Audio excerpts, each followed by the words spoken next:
right, welcome back to Slip Joint Display. Today we're looking at a couple of Great Eastern Cutlery 59s, one in Desert Ironwood and one in Sandbar Stag. These are both knife number 592322, the Shaffer Farm Whittler. Let's get into these models. So in 2022, Great Eastern Cutlery put out the number 59 pattern. The knife is a small pocket knife. It is a split back whittler. So you've got two springs with a spacer in between that thins out as it moves towards the main blade and terminates, and the two springs come together to support the main blade. Both these knives are Northfield trim, so what you're talking about is mirror polished blades, cut swedge, fluted bolsters, cloud shield on the Desert Ironwood, no shield on the Stag. Northfield trim, so the tubes are pretty standard stuff. Not really much else to it with the tubes. I picked up the Desert Ironwood shortly after release in 2022, and I really like the model. I mean, I really like split back whittlers just because I know how difficult it is to execute the knife, and I think it's significant that Great Eastern Cutlery can do it so well.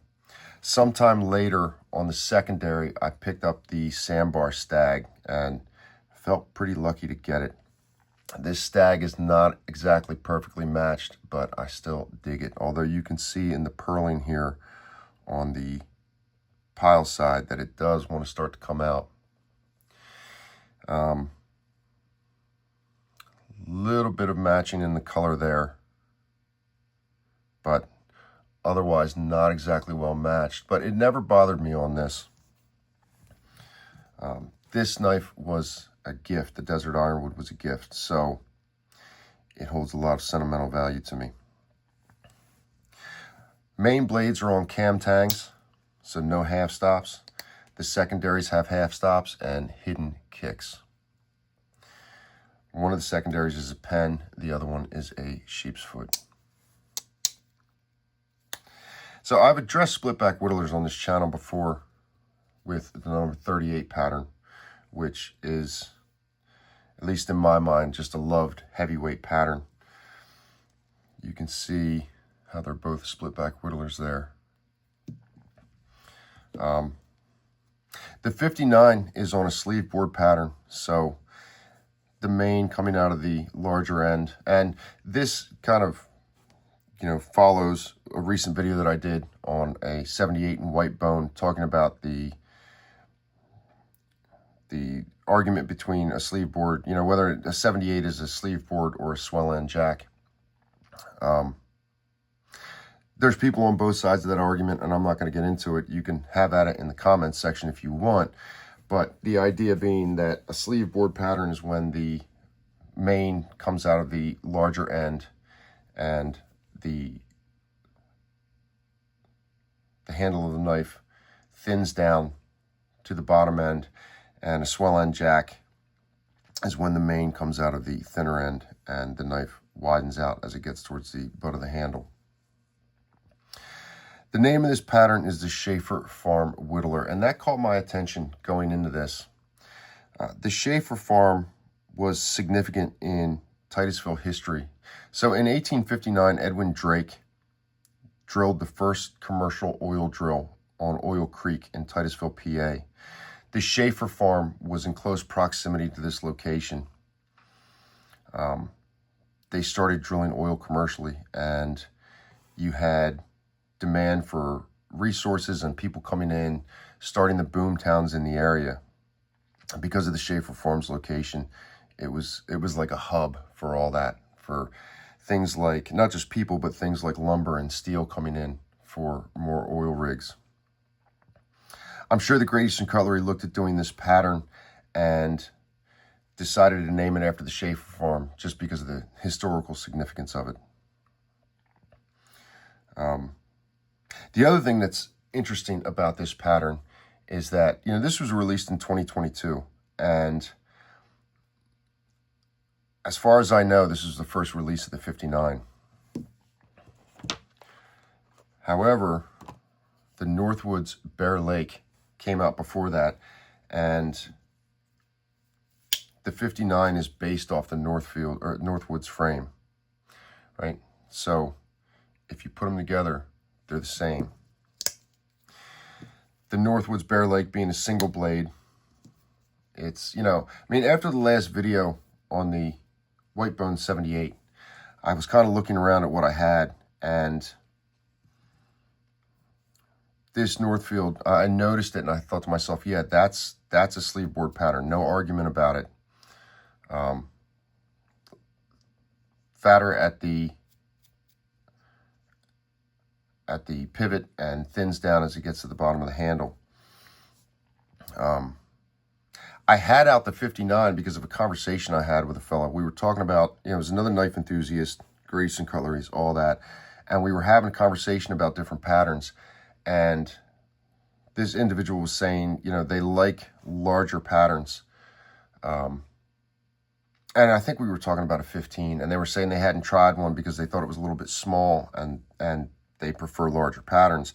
And it got me thinking about, because I like larger patterns, so it got me thinking about why I like the 59 and the 38, and why they stand out to me. And I you know, and the 62 as well. You know, I like those patterns, even though they're small. And all that I could think to myself was, there's no misunderstanding with it. This is a small knife all day long. It's not trying to be a larger knife in any way, shape, or form. And I think that's why I appreciate it. I think that's why it doesn't bother me. You know, like an 86 is a large knife, and that's all there is to it. This, it's very obvious it's a small knife. But yeah, I mean, the Northwoods thing, I noticed it and I compared the two, and I thought to myself, there's no two ways about it. That's the same pattern. I didn't have any confirmation of this. I didn't read it anywhere. I just looked at it and thought, yeah, that's what that is. Now, it's interesting because in going back through production totals, just trying to see if the 59 was made anytime before 2022, in 2018, there was a release of Bear Lakes, and I noticed going through the production totals that next to the numbers for the Bear Lake release, it says number 59, which kind of gives me confirmation that the small Bear Lake is associated to the Great Eastern Cutlery 59. Maybe they announced it somewhere. Maybe they said it. Just, I didn't read it. And I don't want to turn this into a review of a Bear Lake. I just, you know, I thought it was significant because normally Northwoods are based off of existing Great Eastern Cutlery patterns. And in this case, it seems kind of flipped where you've got a Great Eastern Cutlery pattern coming along based off of a Northwoods. Bear Lake is a great example in Northwoods knives. But I totally dig the 59, the split back Whittler. I mean, I really like this. I think that they did a really great job with it. The main blade being a spear point is something different. You know, to me, the 38, I got the 38 first. And, you know, having another split back Whittler come out with the main blade being a spear point was something different. And I like that. I also like the fact that it's a short spear point. I mean, if you look, it terminates long before the end of the handle. Now, it needs to do that to fit everything together. So I get it. You know, this is 3 blades in a single well, and you need everything to fit in there. So just getting everything to fit in the way Great Eastern Cutlery does it, there's a lot to be said for that.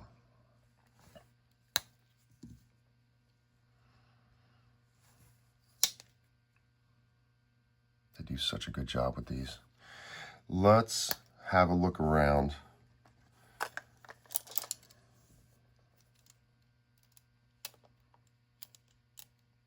So main blade total just over 2 inches, cutting just under 2 inches, looks like 1/16 of an inch or so.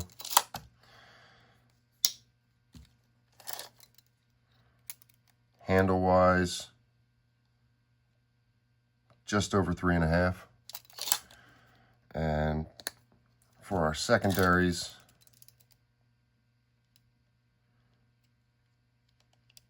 total, you're talking a little bit over 1.5, and cutting wise, looks like pretty close to dead on 1.5. And I'm pretty sure that the spear point's the same, or the pen blade is the same. Yeah. Looks about the same. At least gives you an idea. I also think it's worth noting that with these models, if you're in a situation where you need a cutting tool and you're around people who would get freaked out by a larger knife, if you pull out one of these secondaries, I don't think anybody's going to have a problem. I mean, these are really small secondary blades. It's a small knife anyway, so it's appropriate, but I'm just making the point that if you pulled out this pen blade, nobody's going to freak out. Quite frankly, even the main blade shouldn't be a problem.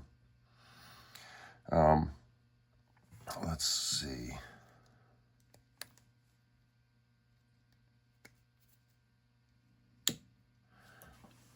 Let's see what we can see for gaps here.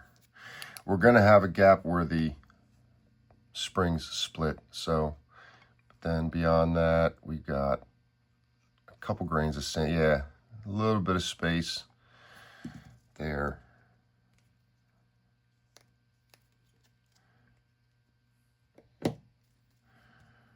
Let's look here. So there's our gap for the two springs.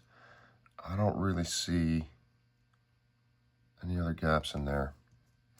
And of course, this is nothing you can see from the outside. I mean, one to the next, you can see light coming through, but nothing from the outside. Both look really solid.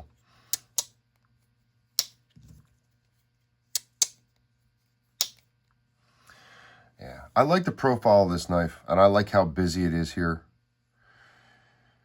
There's a lot going on, and I really dig, like I said, just holding this knife in hand, the spear blade being shorter than the handle. I like that. And I think, I don't know, I'm not a whittler or anything, but I think it would probably work well in that regard. Just better leverage on it. Yeah, good ergonomics on it. The hidden kicks aren't a problem, not a whole lot of give. Sometimes knives with hidden kicks, the blades move real easily in hand, even when you're using it, and that's not the case with these. These feel really good. There is no flush at half for the mains because they're on cam tangs, but as far as the secondaries are concerned, close but not quite flush at half. Yeah, although everything is good in the open position. Yeah, a little bit proud.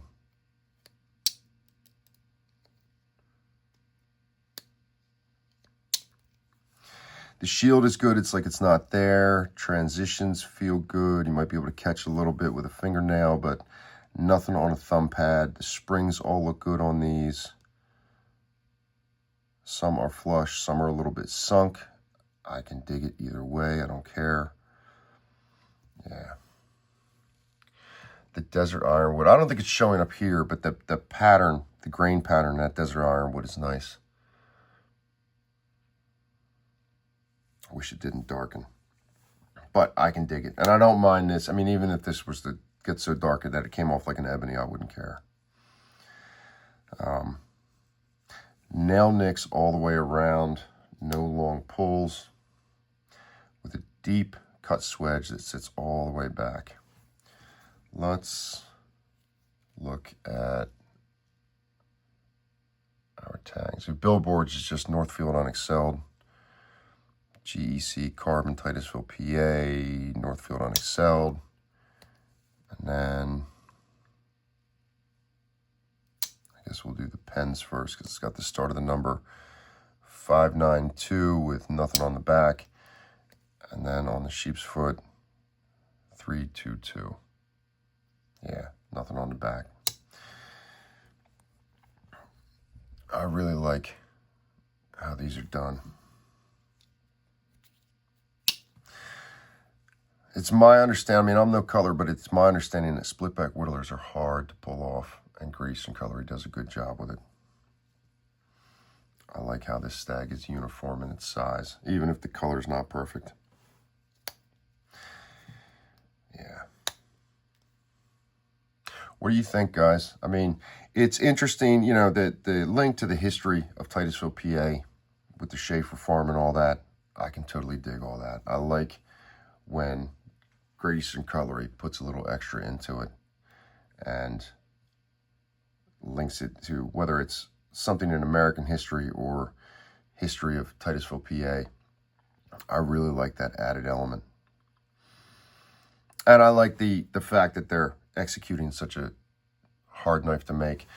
Didn't have a 59 before this, and to my knowledge, haven't had one since. Hopefully they redo the 59 at some point. I would be interested to see how it came out. What are your thoughts on it, guys? I wanted to bring it out and I wanted to show it.